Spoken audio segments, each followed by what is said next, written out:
Hi, Keith here. Just before we start this post today, I just wanted to sort of give a bit of a trigger warning that some of the things we're going to be discussing there are emotionally and psychologically damaging. We're talking about abuse, domestic abuse, we're talking about trauma and coercive behaviours. So please take care of yourselves while you're watching this video, and if at any time it's too much, then please turn it off. So today we're beginning our domestic abuse awareness series, and we're going to be talking about many different forms of abuse over the next 5 days. And the first one we're going to be talking about is the one that often leaves no visible bruises, yet can leave some of the deepest wounds of all, and that's the emotional and psychological abuse. Now, when people think of domestic abuse, they often picture physical violence, but emotional and psychological abuse can be just as damaging, and sadly sometimes it's the hardest one to recognise, because it often starts subtly. It can start with a comment here or a criticism there. It might be a joke at your expense. Your partner starts making you question yourself. And over time, these moments can become a pattern. You may find yourself constantly being criticised, feeling belittled, humiliated, ignored, manipulated, threatened, or made to feel that your thoughts and feelings and experiences don't matter. They trivialise your pain. So, one of the most harmful aspects of psychological abuse is that it attacks something fundamental. It attacks your sense of self. Now, the person experiencing it may begin to doubt their own judgment. They start to question their own memory of events and things that have happened. They start to question and ask themselves, am I overreacting? And sadly, they may even begin to believe the negative things being said about them. Now, please understand that this isn't weakness. This is what prolonged emotional abuse can do to a person.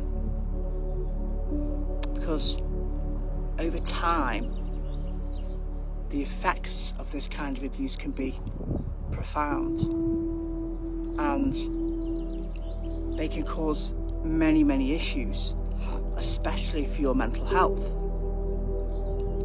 Anxiety and depression. A big one is low self-esteem. You begin to not trust others and people around you who maybe you should trust. Your sleep becomes erratic and you develop sleep problems. There's a sense of guilt and shame. You become hypervigilant, you're continuously watching all the time, just waiting for that next thing to happen. And for many survivors, a feeling of constantly walking on eggshells, never knowing what might trigger criticism or anger or rejection. So it's really important that we figure out how to spot emotional and psychological abuse. And there are some common signs to look out for. So you need to be looking for things like constant criticism or put downs. People who love you and care for you should be trying to lift you up, not put you down. being blamed for everything that goes wrong, and never getting any credit for the things that go right.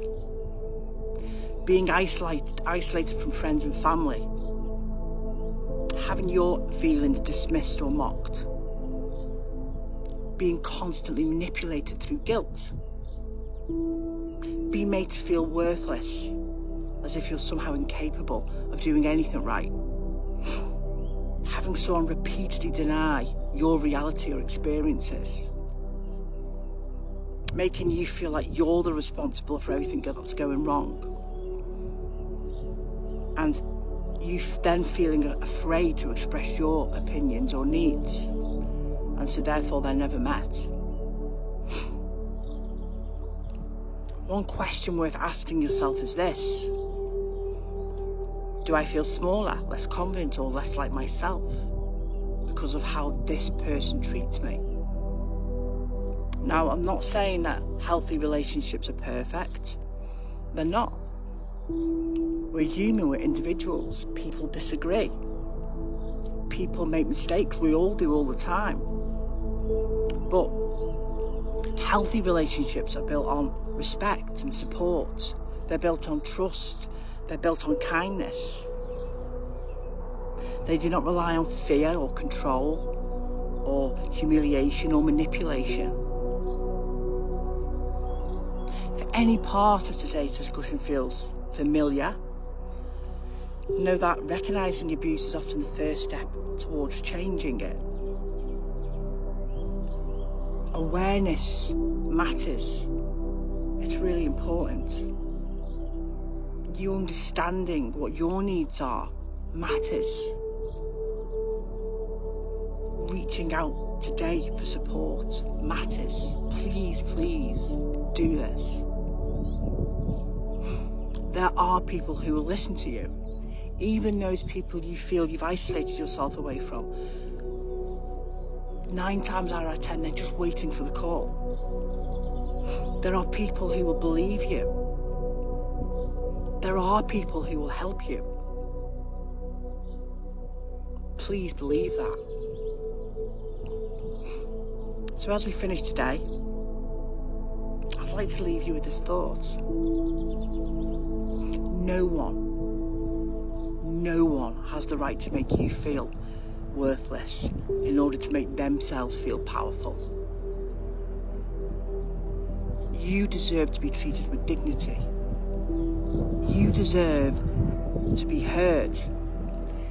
You deserve to be safe. And remember, no matter how dark the path may seem right now, and it can feel dark, there is always a road that leads back towards hope. So please, please take care of yourselves.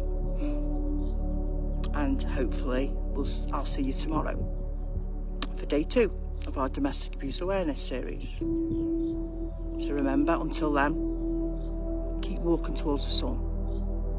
Let the shadows fall behind you. I'm Keith. I'm a mental health nurse, and if you think this video will help anyone today, please share it. Thanks.